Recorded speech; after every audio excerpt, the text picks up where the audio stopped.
It was past midnight in Copper Hollow, Texas, a dying town swallowed by silence. But that night the silence was shattered by a single echoing rail whistle, long, hollow, and mournful, the kind that once warned of an approaching train. The only problem? The railway had been abandoned for over a decade. Locals tried to reason with it. Just the wind, they said, until the sound came every night. And then people started disappearing. Some claimed it wasn't just a whistle. It was a warning from something that refused to stop moving, even long after death. In 1921, Copper Hollow, Texas, sat quietly in the folds of the countryside, a place too small to appear on most maps, and too forgotten for anyone to visit unless they were lost. Once, this dusty town had thrived around its single lifeline, the Midland Route Railway. It cut through the prairie like a silver vein, carrying freight, passengers, and the fragile rhythm of life itself. But when the train stopped, the town began to die slowly, like an ember starved of air. The people who stayed behind were the kind who couldn't afford to leave, farmers clinging to failing crops, widows who had outlived their purpose, children too young to understand why everything felt hollow. Every evening they would gather on their porches, watching the horizon where the old tracks once shimmered under the sun. The rails had long been torn away, sold for scrap after the line was declared defunct. But to the townsfolk, the ghost of that train still belonged to them. Old-timers in Copper Hollow spoke of the railway as if it were alive, as if the metal and steam had its own soul. They said you could still smell the oil and smoke when the wind blew from the east, and that at dusk, if you stood by the riverbed, you could almost hear the hiss of the brakes, the clang of steel against steel, fading into the distance. Most chalked it up to memory, the mind's cruel way of reminding you of what's gone. But a few believed it was something else, something that had never truly left. The town's decline had begun a decade earlier, in 1911, when the Midland Route Bridge collapsed during a routine freight run. The official report called it a mechanical failure. Rotten timber, overworked bolts, bad timing. But those who lived there remembered the screams, the splash, and the smoke that rose from the valley for hours afterward. 17 men died that morning. Their bodies were pulled from the river one by one, twisted, pale, waterlogged. One of them was Eli Turner, the line's senior conductor. Eli had been a familiar figure in Copper Hollow, a tall, broad man with the kind of posture that only comes from years of standing on a moving train. He was known for his punctuality, for his strictness with the schedule, and most of all, for the sound of his whistle. Folks said he could make that thing sing. It wasn't just a signal. It was a melody that carried across the hills, marking the rhythm of the town's life. The children used to count the notes, and the old men would raise their heads when they heard it echo through the valley. The day of the accident, Eli's train was running behind. Witnesses claimed he looked restless, tapping his foot on the platform before departure. The fog had rolled in thicker than usual, wrapping the town in a pale curtain of moisture. When the train finally set out, the whistle blew once, long and heavy, a sound so deep it made the windows rattle. Then, just after crossing the second bend, it vanished. Some said the sound cut off mid-note. After the crash, the town held a small memorial by the ruined bridge. There wasn't much left of the locomotive, just splintered metal and the faint smell of burnt coal. They buried Eli Turner in the hillside cemetery, not far from where the train had fallen. For weeks afterward, the townsfolk swore they could still hear the whistle at dawn.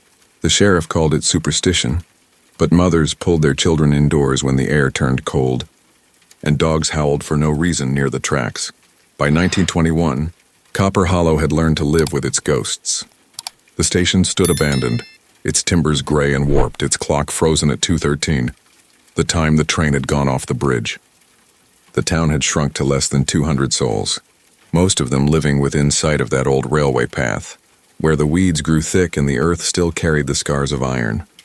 They spoke little of the past now, but sometimes when the night was still and the air damp, a few would look toward the river valley and listen. And though no one would admit it aloud, each of them had heard it at least once, a low, distant whistle rising from the darkness, drifting through the trees. The Midland Route had once been the spine of Copper Hollow, a narrow line of steel that tied the town to the rest of Texas. It was more than just a railway. It was a promise. Of trade, of connection, of survival. Every morning the whistle would roll through the valley like a heartbeat, announcing the day's rhythm. The station platform, with its faded red roof and iron benches, would fill with chatter, with men in worn hats and women holding parasols, waiting for letters, passengers, or deliveries from the world beyond. But when the Midland route fell silent, it was as if Copper Hollow's pulse stopped with it. By 1921, the tracks were little more than rusted ghosts, half swallowed by weeds. The wooden ties had cracked and sunk into the dirt, and the bridge that once stretched over the Red Clay River lay in ruins, a skeleton of timber and iron jutting out from the banks. The railway office, which had once been alive with telegraph clicks and the scent of burning coal, now stood empty, its windows clouded with dust and the word "closed" still nailed to the door. The telegraph poles leaned at awkward angles, their wires long since scavenged for scrap. The town's children, too young to remember the line in its glory, turned the abandoned tracks into a playground. They ran along the rails balanced on the beams and told ghost stories about the trains that still passed through at night, trains no one could see. Their parents warned them to stay away from the bridge, but curiosity had its own gravity, and the older boys dared each other to venture closer to the water's edge, where the current still carried bits of twisted metal and fragments of the old engine. For the older generation, the decay of the Midland route was like watching a loved one fade away. Men who had once worked the line sat outside the general store, trading half-remembered stories about the days when trains thundered through the hills. They spoke of Eli Turner with the kind of reverence usually reserved for preachers. "You could set your watch by Eli's whistle," they said. "Never missed a minute. That line was his blood." They said it half proud, half sad, because everyone knew that when the line died, a piece of Eli, and the town, died with it. There were attempts to revive it, of course. In 1918, a company from Houston proposed reopening a section for coal transport, but after 2 surveyors went missing while mapping the old bridge site, the project was abandoned. Their horses were found near the valley, reins broken, eyes wide with fear. No one could explain what spooked them. Some said it was wolves. Others whispered that the river below still echoed with the screams of the crash, that the air there was heavy, like it remembered. By the time the 20th century began to stretch its modern reach across America, Copper Hollow had already fallen into the margins. The railway's absence isolated it completely. Supplies came less frequently. Mail stopped arriving on schedule. Families started leaving one by one, until only the most stubborn stayed behind, the ones who couldn't imagine life anywhere else. To them, the empty tracks weren't just relics. They were scars of betrayal. The world had moved on and Copper Hollow had been left to rot. Yet for all its desolation, there was one thing that refused to stay silent: the sound. It began subtly, carried on the wind, just faint enough to make you question your senses. At first it came during storms, when thunder rolled across the valley and the wind moaned through the hollow. Locals dismissed it as the noise of the weather, or maybe an echo from a far-off freight line. But sometimes, late at night when the air was still and even the crickets had gone quiet, people swore they could hear it again, that low, drawn-out whistle so familiar, so distinct. It came from the direction of the old bridge where no train had passed in years. A few brave souls walked out there carrying lanterns and rifles, determined to find the source. They found nothing but twisted wreckage and silence. Yet the moment they turned to leave, the sound would come again, distant and cold, as if mocking them. Those who heard it often described the same feeling: a sudden drop in temperature, a tightening in the chest, and the inexplicable sense that someone, somewhere, was still at work on the line. The sheriff tried to calm the town, calling it nonsense. But each passing week, more people reported the same haunting tone. It wasn't just sound, and it was rhythm. It came in the same pattern Eli Turner had used before every departure: 2 short blows, 1 long. Those who knew him recognized it instantly, and slowly the idea began to take root, that maybe Eli's route had never truly ended, that somewhere beyond the wreckage and the rust, the forgotten rail still ran, and the man who drove it still refused to stop. Eli Turner had been the kind of man who left an impression wherever he went. In Copper Hollow, his name carried weight, not just because he was the senior conductor on the Midland route, but because people believed the line itself moved with his will. He was tall and broad-shouldered, with a neatly trimmed mustache and a calm, steady voice that could silence a crowd without a word of anger. He had worked the rails since he was 17, rising through the ranks until he commanded his own crew. Those who rode with him said Eli could sense the rails, that he could feel a storm before it hit, or hear a malfunction before it showed. His discipline bordered on ritual. The trains ran on his time, and his time was exact. Each morning before departure, Eli would walk the platform, checking every latch, every coupling, every man under his charge. He wore his conductor's pocket watch like a badge of honor, polished daily, its ticking as steady as his heartbeat. But what people remembered most was his whistle. Unlike the mechanical sound of the train's horn, Eli's conductor whistle had a melody. It was clear, rising, and hauntingly beautiful.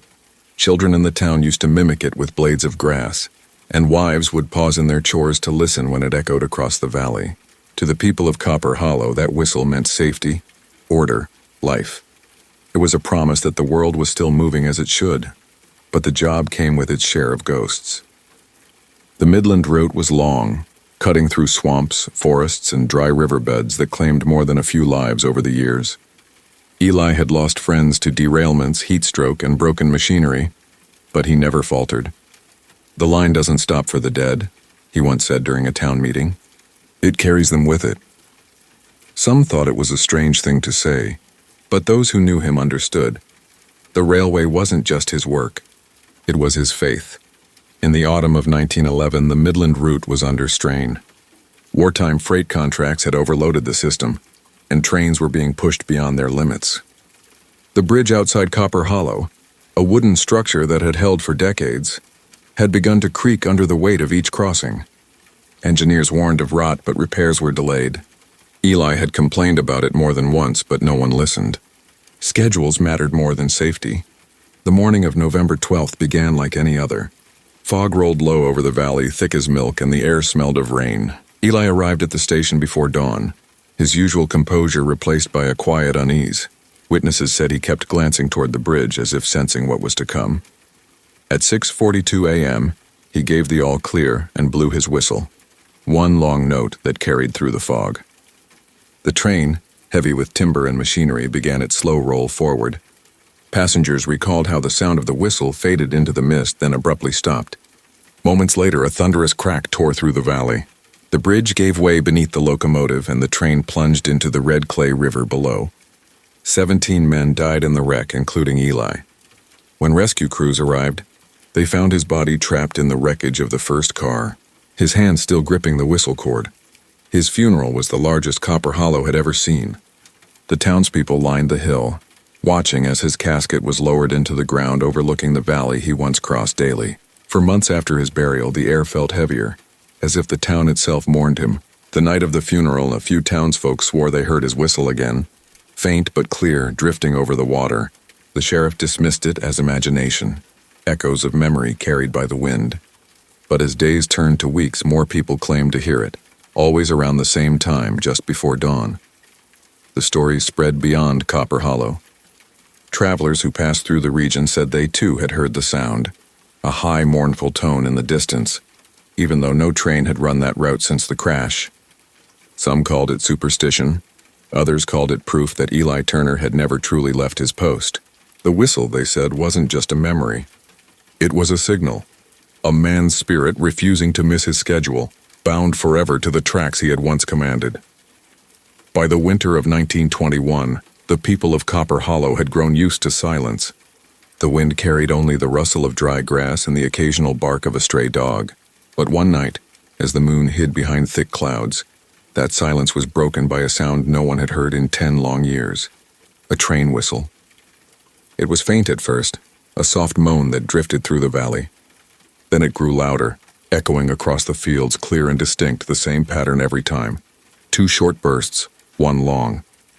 The sound of Eli Turner's departure signal. At first, only one person claimed to hear it.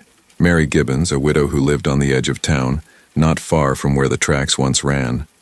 She told the sheriff she had been awoken by the whistle at exactly 2 a.m. Her windows rattled. Her lamps flickered. When she stepped onto her porch, she could have sworn she saw a dim light moving through the trees following the path of the old railway. It wasn't a storm light, she said. It was steady, slow, like a lantern swaying in the fog. The sheriff dismissed it. Probably wind through the hills, he said. "You know how sound travels at night." Mary tried to believe him. But the next night it came again, same time, same whistle. This time her neighbor heard it too. By the end of the week, half the town was awake at 2 a.m. listening. Some heard it from their beds, others from the porches, but they all agreed on one thing. The sound was real. The strange part was that no one could find its source. A group of men, armed with lanterns and shotguns, followed the direction of the sound, walking the length of the old railway path. They found nothing, no footprints, no signs of machinery, no one carrying a light. And yet the moment they turned to leave, the whistle came again, closer this time, so loud that one man dropped his lantern in fright. The flame caught the dry grass, and for a moment the valley glowed with firelight. In that brief illumination, several of them swore they saw something metallic glinting in the distance just before it disappeared into the dark. Word spread quickly. People began to gather at the old station every night, hoping to hear it. Some came from neighboring towns, treating it like a ghost story. Others came in fear, carrying crosses or praying under their breath. A few of the older men, those who had worked the line with Eli Turner, refused to go near.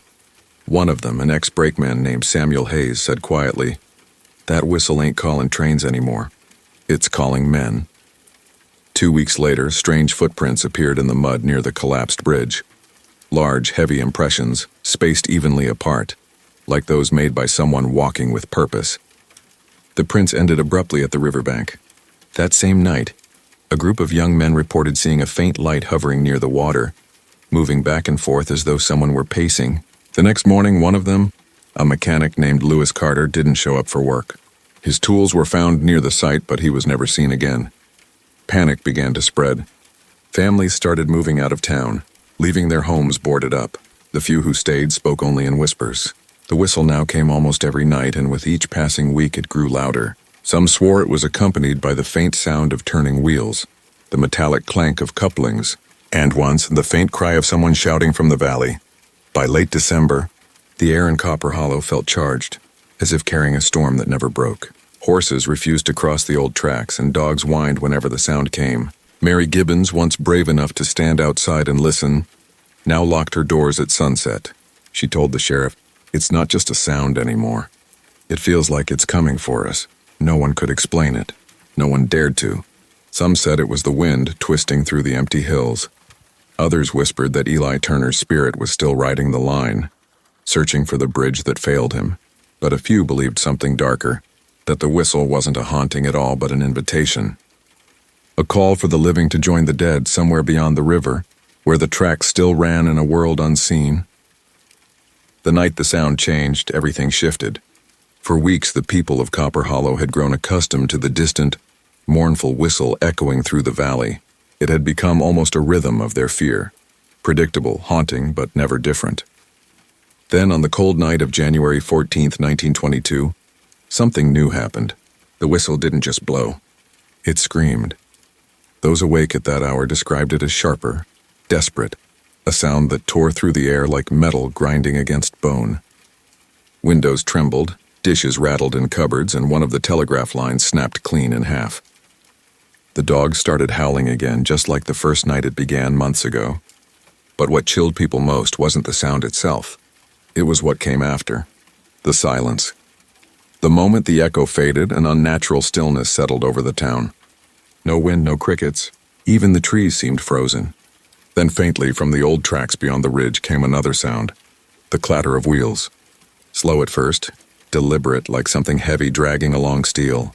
Those brave enough to look outside claimed they saw faint sparks dancing in the distance, as if metal were striking metal under invisible pressure. By morning, everyone had a story. A farmer swore his cattle had bolted toward the woods in the middle of the night. A young boy said he saw lights passing across the field like a moving lantern. Mary Gibbons, pale and shaking, told the sheriff she heard a man's voice outside her house whisper her name. When she looked, there was no one there. But in the frost on her window, faint but unmistakable, she saw the outline of a hand pressed against the glass. Sheriff Collins tried once again to calm the town. "You're scaring yourselves," he said at the morning gathering. "The rails are gone. There's nothing left to make that noise." But even as he spoke, his deputy interrupted him. A messenger had just arrived from the neighboring town of Ashgrove. Their telegraph operator had picked up strange transmissions during the night, faint Morse code signals that matched the pattern of the Copper Hollow train's last known route before the accident. The message repeated every hour. The last line translated simply to, "Still on track." That afternoon, the sheriff and 3 men rode out toward the old bridge site, determined to put an end to the hysteria. They followed the remnants of the track until the land dipped toward the frozen river. There, they found something new. Embedded in the mud near the bank was a length of fresh steel, polished, unweathered, and perfectly clean as though newly forged. It was curved slightly, just like a rail segment, but the rest of the line had long been dismantled. The sheriff touched it with his glove, and it was warm. That was the last time anyone saw Sheriff Collins alive. The next morning, his horse returned to town without him, covered in mud, trembling and foaming at the mouth. The saddle was torn as though ripped by something jagged. The 3 men who went with him were later found on the far side of the river, unconscious but breathing. When they woke, they all said the same thing. They saw the light. A single headlamp glowing through the fog, coming straight toward them on rails that shouldn't exist. And behind it, they heard voices, hundreds of them, all whispering in unison, all aboard. By now, Copper Hollow was unraveling. The telegraph office burned down mysteriously that week, and more families fled in wagons, leaving the town nearly deserted. Those who stayed reported that the whistle no longer came at 2 a.m. It came whenever it pleased, at dawn, at dusk, even in broad daylight. Sometimes distant, sometimes right above the town, as if circling. The sound didn't just haunt the night anymore. It had started following them. And then one evening, the entire valley filled with a low vibration, a deep rhythmic hum that made the earth itself tremble. Those standing near the ridge claimed they saw a black silhouette moving through the mist, the outline of a locomotive, gliding without smoke or steam, its wheels spinning freely above the ground. At its front, a figure stood motionless, one hand on a lantern, the other clutching a whistle that gleamed faintly in the pale light. Some swore they recognized his face. Eli Turner, the engineer who died a decade ago when the bridge collapsed. His mouth moved slowly as if speaking, but no words came out. Only the endless cry of the whistle that never stopped. By the end of January 1922, Copper Hollow had become a ghost of itself. The once busy town that thrived along the Southern Pacific Line now sat quiet, hollowed out and watchful. Doors stayed bolted, lamps burned late. The remaining families whispered prayers instead of good nights. No one dared to speak of the whistle, but everyone listened for it. It had become part of their nights, like a heartbeat under the earth, steady, persistent, and utterly inescapable. One night, the sound didn't come from afar. It came from within the town. The first to hear it was a boy named Henry Lowe. He had been sitting on his porch when the air shifted, heavy, electric, carrying the faint rhythm of steel on steel. Then came the whistle, piercing and deafening, echoing between the wooden homes as if the train were rolling straight down Main Street. People ran outside in panic, searching for the source. There was no smoke, no light, no engine, just the vibration of the ground beneath their feet. The sound passed through the town and vanished into the valley, leaving behind a silence so deep that it hurt to breathe. The next morning, tracks were discovered. Not old, rusted ones. Fresh impressions carved into the dirt road leading through the town square. Each rail mark was deep, almost melted into the ground, and along them were smaller prints, the faint imprints of boots, as if someone had been walking alongside the invisible engine. The sheriff's replacement, Deputy Crane, refused to believe what he saw. "It's a hoax," he insisted, though his voice trembled. But when he tried to photograph the tracks, his camera jammed. The glass plate cracked clean through the moment the shutter clicked. As the days passed, more of the town began to change. Clocks stopped at 2 a.m. and refused to tick again until dawn. Lanterns flickered even when no wind blew. A few people claimed to hear voices coming from the station's ruins, murmured conversations, the faint hiss of steam, and the rhythmic tapping of a telegraph key. When one of the locals, a schoolteacher named Clara DeVere, ventured close enough to listen, she heard her own name tapped out in Morse. She never returned home that night. The townspeople grew desperate. Some tore up what remained of the old rails and threw them into the river. Others left offerings, candles, photographs, and pieces of clothing, near the site of the collapsed bridge, praying that the spirit of Eli Turner might finally rest. But the more they tried to appease it, the louder the whistle grew. It wasn't a haunting anymore. It was a presence claiming the land inch by inch. By February, the valley itself seemed to pulse with a strange energy. The nights were never truly dark. Faint lights drifted through the fog like lanterns carried by unseen hands.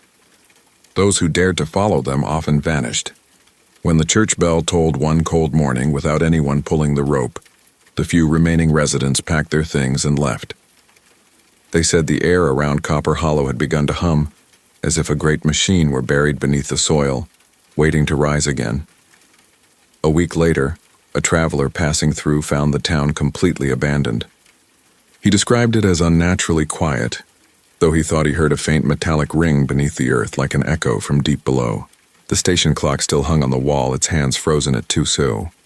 On the platform, he noticed something peculiar, a single rail spike, freshly polished, placed upright in the wood as if marking a spot, and beside it drawn in chalk were the faint words, "Departure delayed, all aboard soon." That night, as he camped a few miles outside the valley, he awoke to the same sound that had once terrorized Copper Hollow, the shrill, endless whistle cutting through the wind. He rose to his feet, heart pounding, and turned toward the darkness. Through the fog, he saw a light moving slowly across the distant fields, a headlamp glowing white, swaying with the rhythm of a train that should no longer exist. The rails were gone, the town was gone, and yet the whistle blew on clear and alive. Some say if you stand in that valley even today when the wind shifts just right, you can still hear it, the forgotten rail whistle that never stopped. Years later, Copper Hollow existed only in rumors. The valley was swallowed by weeds and silence, its buildings slowly collapsing under the weight of time. Locals from nearby towns refused to travel that way after dusk. Maps stopped marking it altogether, as if the place had been erased from memory. But stories have a way of surviving long after the land forgets, and the story of the whistle was one no one could quite let go of. In 1938, a group of railway surveyors was sent through the region to chart potential new lines. Among them was Thomas Reed, a young engineer with a fascination for the unexplained. He'd grown up hearing ghost tales of the Whistling Valley, a train that vanished and still rode through the night. The older men warned him not to linger there, but he couldn't resist. One gray afternoon, he walked ahead of the crew, following what little remained of the old track bed, tracing it to where the bridge had once spanned the river. The bridge was gone, but the foundation still jutted from the banks like broken teeth. Standing there, Reed felt something he couldn't explain. Not fear exactly, but a heavy awareness. The air was unnaturally still. His pocket watch, which had always run perfectly, stopped ticking. He tapped it, frowned, and glanced toward the opposite bank. That's when he saw it, a shimmer in the air, faint as heat rising from stone. Within that shimmer, for only a heartbeat, he saw movement, the outline of a train, black and gleaming, coasting silently through the fog. Its lantern burned white, and in the engineer's window stood a man with a cap and long coat. Reed blinked, and it was gone. The wind rose suddenly, carrying a single distant note, a low, mournful whistle that faded as quickly as it came. When he returned to camp, his crew laughed it off, but the next morning they found something strange. Across the field, embedded in the frost, were two perfectly straight lines, as though rails had been pressed into the earth overnight. They led from the ridge down to the river, where they ended abruptly. Reed said nothing, but when the foreman asked him to check his instruments, he found that his compass spun wildly every time he stood near those marks. That evening, Reed wrote in his journal that he believed the story of Eli Turner had been true, that the last run of the Copper Hollow train had never really ended. He noted something else, too. Every time he stood near the river, he heard the faint ticking of a telegraph. He could almost make out the message, slow, deliberate, repeating. The last 3 words, he claimed, were "still on time." Reed disappeared 2 nights later. His tent was empty, and the only sign of him was a lantern left burning beside the riverbank. The ground where he stood was scorched, as if by friction or heat. The rest of the crew abandoned the survey and left the valley before sunrise. Over the years, others have tried to investigate. Amateur ghost hunters, historians, and thrill-seekers have ventured into the overgrown remains of Copper Hollow. Some return with strange photographs, blurred streaks of light cutting across the darkness or faint outlines of figures standing beside invisible tracks. Others record sounds they can't explain. The rhythmic clank of couplings, the hiss of steam, or the faraway cry of a whistle at exactly 2 a.m. A few witnesses even claim to have seen the train itself, a phantom locomotive gliding silently across the valley, its windows glowing faintly, faces flickering within them like candlelight reflections. One traveler described it best. It looked like it was there and not there, and as if the world had folded in on itself just to let it pass. No one stays long in Copper Hollow. The valley feels restless, as though something beneath the ground is still moving. On cold nights, when fog settles thick and low, the sound comes again. That same mournful, unbroken whistle that once echoed through the hills over a century ago. And sometimes, if you listen closely enough, you can almost hear the words carried within it. The whisper of an engineer's voice calling into eternity. All aboard. Next stop, nowhere. If the wind ever carries a whistle through the night where you live, would you listen or run? The story of Copper Hollow reminds us that some echoes never fade, that history itself can cling to the places we abandon. Somewhere out there the line still waits. Tracks buried beneath time, an engine that refuses to stop. What do you think keeps it moving? Justice or something else entirely? If this story left you uneasy, stay with us. Subscribe and join the ones who dare to look into the forgotten corners of history, where truth and myth still walk side by side. Leave a comment below. Tell us what you believe happened that night, because in our next story we're going somewhere even darker, where the past doesn't just whisper, it calls your name.